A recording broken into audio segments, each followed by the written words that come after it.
Hello friend, welcome back to my YouTube channel. आज हम लोग इस वीडियो में कक्षा 10वीं हिंदी गोधली अध्याय 1 के जितने भी प्रश्न उत्तर है उन सारे प्रश्न उत्तर को इस वीडियो में हम लोग कवर करेंगे। तो चलिए आइए शुरू करते हैं। हमारा पहला सवाल है, लेखक किस विडंबना की बात करता है?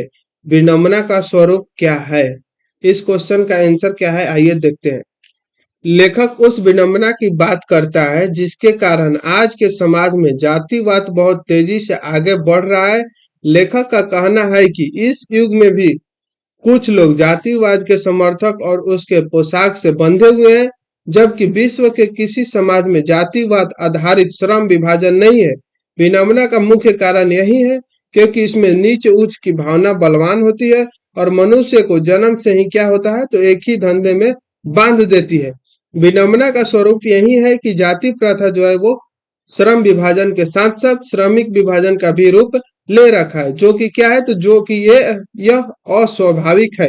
यही जो है वो विडंबना की बात की है और विडंबना का स्वरूप जो था वो यही है। अगला सवाल देखते हैं। सवाल नंबर 2 है हमारा, जातिवाद के पोषक उसके पक्ष में क्या तर्क देते हैं?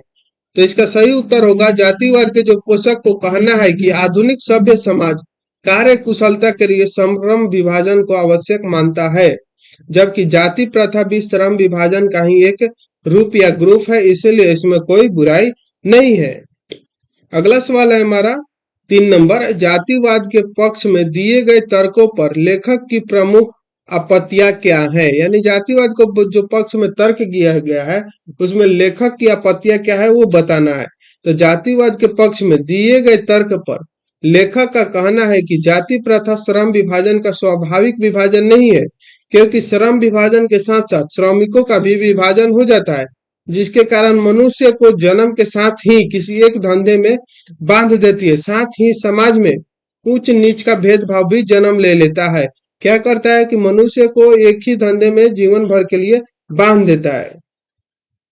अगला हमारा सवाल है, जाति भारतीय समाज में श्रम विभाजन का स्वाभाविक रूप क्यों नहीं कहा जा सकता? तो इसका सही जवाब होगा, भारतीय समाज में जातिवाद के आधार पर श्रमिक विभाजन अस्वाभाविक है, क्योंकि जातिगत श्रम विभाजन के रुचि अथवा कार्य कुशलता पर आधारित नहीं है, बल्कि माता के गर्भ में ही श्रम विभाजन कर दिया जाता है, जिसके कारण व्यक्ति को जीवन भर के लिए किसी निश्चित व्यवसाय में बांध दिया जाता है। अगला सवाल है हमारा सवाल नंबर 5, जाति प्रथा भारत में बेरोजगारी का एक प्रमुख और प्रत्यक्ष कारण कैसे बनी हुई है? यानी पूछ रहा है भारत में जो है बेरोजगारी का प्रत्यक्ष और प्रमुख कारण कैसे बना हुआ है। आइए देखते हैं। जाति प्रथा मनुष्य को क्या करता है तो जीवन भर के लिए एक ही पेशा में बांध देता है, उसे कोई अन्य पेशा चुनने की अनुमति नहीं देती। यानी कि जो वो पेशा में बंध गया उसी में उसको जीवन भर काम करना है और बंधे रहना है, भले ही उस पेशे में उसका दिल लगे या न लगे, जिसके कारण भुखमरी तथा बेरोजगारी की समस्या खड़ी हो जाती है। यानी उसको उस काम करने का मन हो या न हो फिर भी वही काम करना पड़े, भले ही भुखमरी तथा बेरोजगारी क्यों ना आ जाए। इस प्रकार जाति प्रथा बेरोजगारी और का एक प्रमुख और प्रत्यक्ष कारण बनी हुई है। अगला सवाल हम लोग देखते हैं, लेखक आज के उद्योगों में गरीब और उत्पीड़न से भी बड़ी समस्या किसे मानते हैं और क्यों मानते हैं?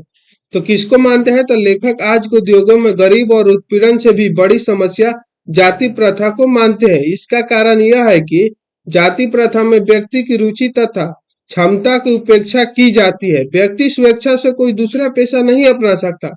इससे स्पष्ट होता है कि आर्थिक दृष्टि में भी जाति प्रथा हानिकारक है। यह प्रथा मनुष्य की स्वाभाविक प्रेरणा, रुचि तथा आत्मशक्ति को दबाकर उन्हें स्वाभाविक नियमों में जकड़ कर क्या करता है तो निष्क्रिय बना देता है। इसीलिए क्या है तो गरीबी से भी बढ़कर यह उत्पीड़न समस्या है। अगला हमारा सवाल है सवाल नंबर 7 है, लेखक ने पाठ में किन प्रमुख पहलुओं से जाति प्रथा को एक हानिकारक प्रथा के रूप में दिखाया है? तो आइए देखते हैं। लेखक ने पाठ में जिन प्रमुख पहलुओं से जाति प्रथा को एक हानिकारक प्रथा के रूप में वर्णन किया है वे निम्नलिखित है। कौन कौन है तो जाति प्रथा पर आधारित श्रम विभाजन स्वाभाविक नहीं है, यह श्रमिकों में भेदभाव पैदा करती है। इस विभाजन में उच्च नीच का भेद उत्पन्न होता है, जिससे सामाजिक एकता पर क्या होता है तो दुष्प्रभाव पड़ता है।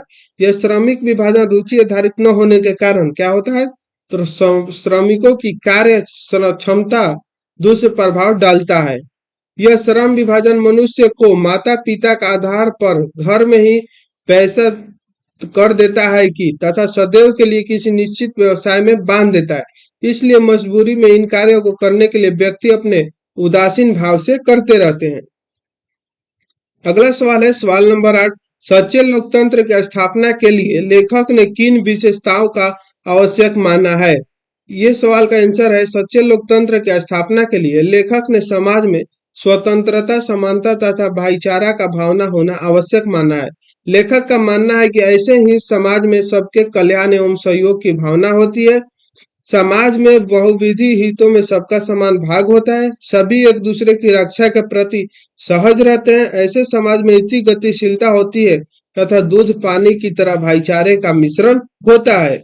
यही हमारा टोटल 8 सवाल था। इसमें और कोई अगर सवाल नहीं समझ में आया, कुछ दिक्कत हो तो आप हमें कमेंट करके पूछ सकते हैं।